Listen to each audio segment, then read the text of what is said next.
नमस्कार दोस्तों, इस वीडियो में हम बात करेंगे कि कल हमको मार्केट में एक्सिस बैंक और कैंडल्स में कहाँ बाइंग या सेलिंग की अपॉर्चुनिटी देखने को मिल सकती है। उसके अलावा हम ये भी बात करेंगे कि जो मार्केट ने आज हल्का पॉज लिया है, इतना लंबा रन के बाद पॉज लिया, उसके बाद मार्केट किस डायरेक्शन में जा सकता है या प्रोबेबिलिटी क्या हो सकती है। तो फ्रेंड्स, मेरा नाम है राजीव और welcome to my channel max trading.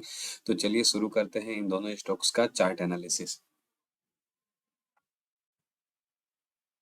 सबसे पहले बात करेंगे एक्सिस बैंक की, और जो हम एनालिसिस कर रहे हैं ये वन डे टाइम फ्रेम पे कर रहे हैं, क्योंकि वन डे टाइम फ्रेम में जो बुल्स एंड बियर्स का इन्वॉल्वमेंट होता है, जो बायर या सेलर होते हैं उनकी जो क्वांटिटी होती है, नंबर होता है, वो ज़्यादा होता है। तो जो भी पैटर्न बनेगा, चाहे वो पर्टिकुलरली कोई सिंगल कैंडल स्टिक पैटर्न कह लीजिए या चार्ट पैटर्न कर लीजिए, वो ज़्यादा कन्विंसिंग होता है। उसके अंदर नंबर्स ऑफ बायर्स और सेलर्स का इन्वॉल्वमेंट ज़्यादा होता है, तो डायरेक्शन का एक हमको कन्विक्शन मिलता है कि किस डायरेक्शन में आने वाले दिन में प्रोबेबिलिटी हो सकती है। जस्ट हम यहाँ पे एनालिसिस करके प्रोबेबिलिटी जान सकते हैं, गैस कर सकते हैं एक्चुअल में क्या होने वाला है मार्केट में। जब हमको मार्केट ओपन होगा और इस डायरेक्शन में मार्केट जाएगा तभी हमको पता चलेगा। उससे पहले, एक दिन पहले हम ये नहीं बता सकते हैं कि मार्केट कहाँ जाने वाला है, जस्ट एक गैस कर सकते हैं। तो ये जो एनालिसिस होता है सिर्फ एक गैस होता है, और हमको ये प्रोबेबिलिटी बेस पे काम होता है कि ज़्यादा प्रोबेबिलिटी किस साइड है।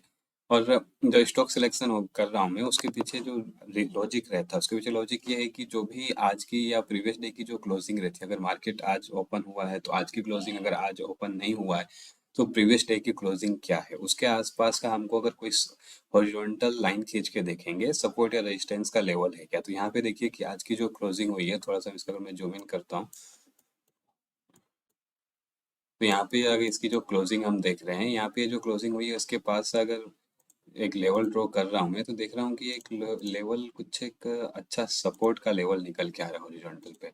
देखिए यहाँ पे, यहाँ पे, यहाँ पे, मतलब ये एक पर्टिकुलरली एक रेंज है जहाँ पे इसने सपोर्ट लिया। और एक चीज़ और देखने वाली बात होती है कि जैसे मान लीजिए कोई सपोर्ट का लेवल है और यहाँ पे आकर अगर प्राइस बार बार स्ट्राइक करता है, तो ये सपोर्ट वीक हो जाता है, और वीक होने के बाद जब ये इसको ब्रेक करेगा तो काफ़ी तेज़ी के साथ मूवमेंट मिलती है।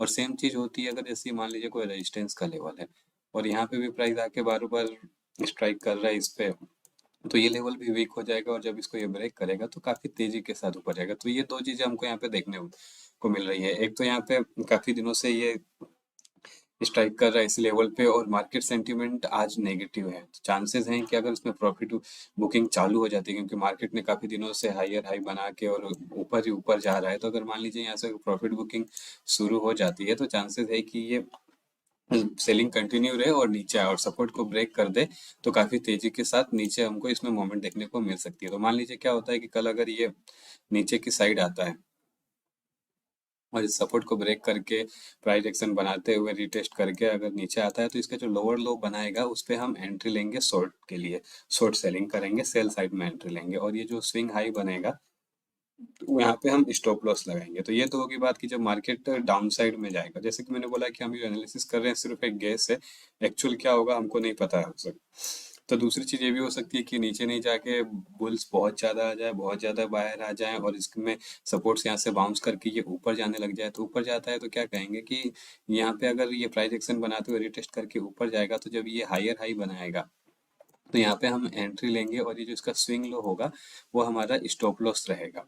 तो ये हमको दोनों चीज़ों का ध्यान रखना है, दोनों चीज़ों में, दोनों साइड में एंट्री लेने के लिए तैयार रहना है। तो जो एक्सिस बैंक का बाइंग का लेवल है वो अब 1118 है, और सेल का जो लेवल है बिलो 1107 है। हमको ये ध्यान रखना है कि जो लेवल है उसको ये ब्रेक करने के बाद कुछ देर तक स्टे करे, प्राइस एक्शन बनाए और हायर हाई बनाए तो अपसाइड लेना है, और सेलिंग का जो लेवल है उसको ब्रेक करने के बाद कुछ देर तक स्टे करे, प्राइस एक्शन बनाए और लोअर लो बनाए, तो हमको इसके अंदर एंट्री लेनी है। और हमको जो हमेशा स्टॉप लॉस लगाना है, हमारा स्टॉप लॉस का पॉइंट ऑलवेज जो हमारा रिस्क का जो टोटल कैपिटल है उसका 1% होना चाहिए। मतलब मान लीजिए हम 10,000 के साथ अगर ट्रेडिंग कर रहे हैं, तो 100 रुपीज का एक ट्रेड के अंदर हमको स्टॉप लॉस लगाना है। स्टॉप लॉस का एग्जैक्ट पॉइंट नहीं बताते क्यों, क्योंकि कल क्या होने वाला है मुझे नहीं पता। एक मार्केट गैप डाउन होगा, गैप अप होगा, लंबी कैंडल बनेगी, छोटी कैंडल बनेगी, स्विंग लो स्विंग हाई कहाँ बनेगा, तो ये मुझे नहीं पता कि कल कहाँ होने वाला है। तो आज मैं स्टॉप लॉस नहीं बता सकता, सिर्फ मैं आपको ये बता सकता हूँ कि कितना परसेंट का स्टॉप लॉस लगाना है। और कल एक्चुअल में जब मार्केट ओपन होगा और जहां आपको नियरेस्ट स्विंग लो या स्विंग हाई मिलेगा, अप साइड में अगर जाते हैं तो जो नियरेस्ट स्विंग लो मिलेगा वहां पे हम स्टॉप लॉस लगाएंगे, और डाउन साइड में अगर एंट्री लेते हैं तो जो नियरेस्ट स्विंग हाई मिलेगा वहां पे हमको स्टॉप लॉस लगाना है। तो ये स्विंग लो स्विंग हाई कहाँ बनेगा ये मुझे आज नहीं पता है, ये कल मार्केट ओपन होगा उसके बाद ही पता चलेगा। अगर वन डे बेस पे हमको एंट्री लेने होते तो मुझे पता है कि कल कहाँ पे एंट्री ले सकता हूँ और कहाँ स्टॉप लॉस लगा सकता हूँ, लेकिन ट्रेडिंग छोटे टाइम फ्रेम पे की जाती है इंट्राडे ट्रेडिंग, तो कल कहाँ स्टॉप लॉस लगाना है ये नहीं पता है मुझे। खाली मुझे ये ध्यान रखना है कि मेरा स्टॉप लॉस का जो टोटल कैपिटल का लेस देन 1% होना चाहिए, उसके हिसाब से मुझे स्टॉप लॉस लगाना है, उसके हिसाब से मुझे नंबर ऑफ स्टॉक सेलेक्ट करना है, और जो रिस्क रिवॉर्ड रेशियो रखना है, मतलब जो टारगेट बोलते हैं, वो टारगेट मुझे मिनिमम 1:1 रखना है।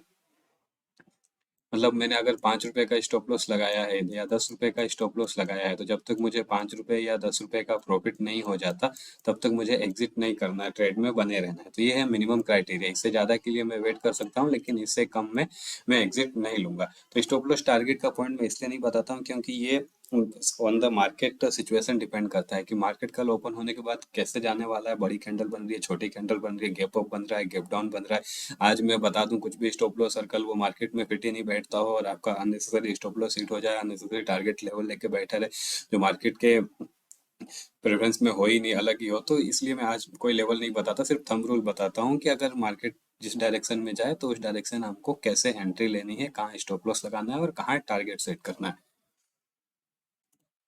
अब बात करते हैं ग्रेन्यूल्स की। और फ्रेंड्स आगे बढ़ने से पहले अगर आपको इस वीडियो में कुछ नया सीखने को मिल रहा हो, अगर आपने कुछ नया सीखा हो या कुछ नया जाना हो, तो इस चैनल को सब्सक्राइब जरूर करिए और बेल आइकन को दबाइए ताकि जो रेगुलर बेस पे मैं वीडियो बनाता हूँ और ये जो इन्फॉर्मेशन शेयर करता हूँ आपको मिलता रहे और आपकी इंटरडे ट्रेडिंग की नॉलेज कुछ ना कुछ बढ़ती रहे, कुछ ना कुछ नया सीखने को मिलता रहे। अब बात करेंगे ग्रेन्यूल्स की। ग्रेन्यूल्स में भी सेम चीज हमको देखनी है, किसी भी स्टॉक में हमको ये देखना है कि जो आज की क्लोजिंग हुई है उसके आसपास कोई सपोर्ट या रेजिस्टेंस का लेवल है क्या। बहुत सिंपल चीज है, बस हमको यही ध्यान रखना है। जैसे यहाँ पे लेवल ड्रॉ कर रहा हूँ, ये निकल के आ रहा है कि हाँ यहाँ पे एक रेजिस्टेंस का,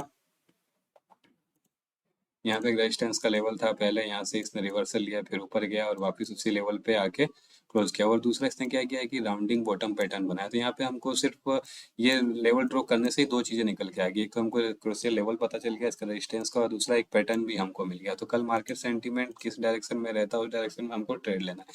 अब मान लीजिए कि मार्केट सेंटीमेंट पॉजिटिव रहता है तो क्या करेगा, इसको ब्रेक करके ऊपर जाने का कोशिश करेगा। तो अगर प्राइस एक्शन बनाते हुए थोड़ा देर स्टे करके ये ऊपर जाता है तो हायर हाई में हम यहाँ पे लॉन्ग एंट्री लेंगे, बाइंग करेंगे, और जो इसका स्विंग लो होगा, नियरेस्ट स्विंग लो होगा, यहाँ पे हम स्टॉप लॉस लगाएंगे। और दूसरी चीज ये भी हो सकती है कि जैसे कि यहाँ से ये नीचे आया तो ट्राई करेगा कि यहाँ पे जो पहले सेलर बैठे हुए थे इस लेवल पे वापस वो एक्टिव हो जाए, या जिन्होंने यहाँ से शॉर्ट सेलिंग की थी वो अपने लेवल को डिफेंड करे। तो सेलिंग अगर स्टार्ट होती है तो क्या करेगा, वापस नीचे आने का ट्राई करेगा। नीचे आने का ट्राई करेगा तो अगर प्राइस एक्शन बनाते हुए रिटेस्ट करते हुए नीचे आता है तो जो इसका लोअर लो बनेगा, लोअर लो पे हम यहाँ पे शॉर्ट में एंट्री लेंगे, और ये जो इसका स्विंग हाई बनेगा वो हमको स्टॉप लॉस लगाना है।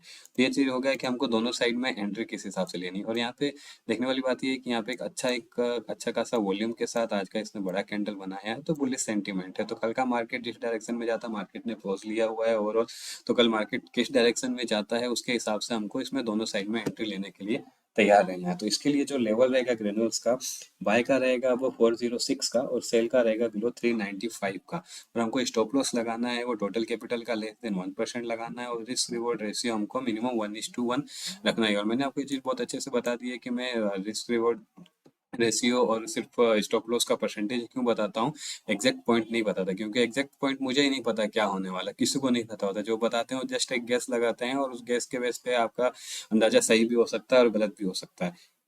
मोस्टली गलत ही होता है, लेकिन एग्जैक्ट मार्केट में क्या हो रहा है उसके सिचुएशन के हिसाब से मुझे स्टॉप लॉस और टारगेट डिसाइड करना है।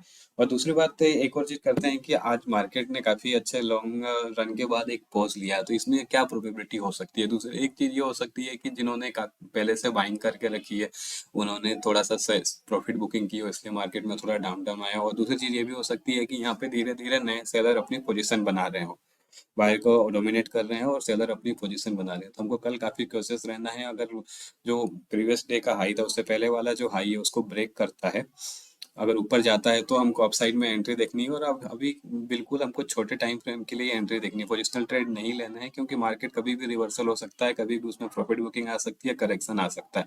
तो हमको ये ध्यान रखना है कि अगर हायर हाई ब्रेक कर देता है डेली टाइम फ्रेम पे मार्केट तो हमको अप साइड में एंट्री लेनी है, और अदरवाइज अगर नीचे की साइड जाता है, आज के लो को ब्रेक करके नीचे जाता है, तो हम डाउन साइड में एंट्री देखेंगे। मार्केट सेंटिमेंट जैसा होता है वैसे हमको मार्केट में एंट्री लेनी है। तो फ्रेंड्स ये थे कल के कुछ स्टॉक और कुछ मार्केट रिलेटेड इन्फॉर्मेशन जिन पे हम कल वॉच करने वाले हैं। होप ये वीडियो आपको अच्छा लगा हो, और अच्छा लगा हो तो इस वीडियो को लाइक करिए, चैनल को सब्सक्राइब करिए और इसको ज़्यादा से ज़्यादा शेयर करिए।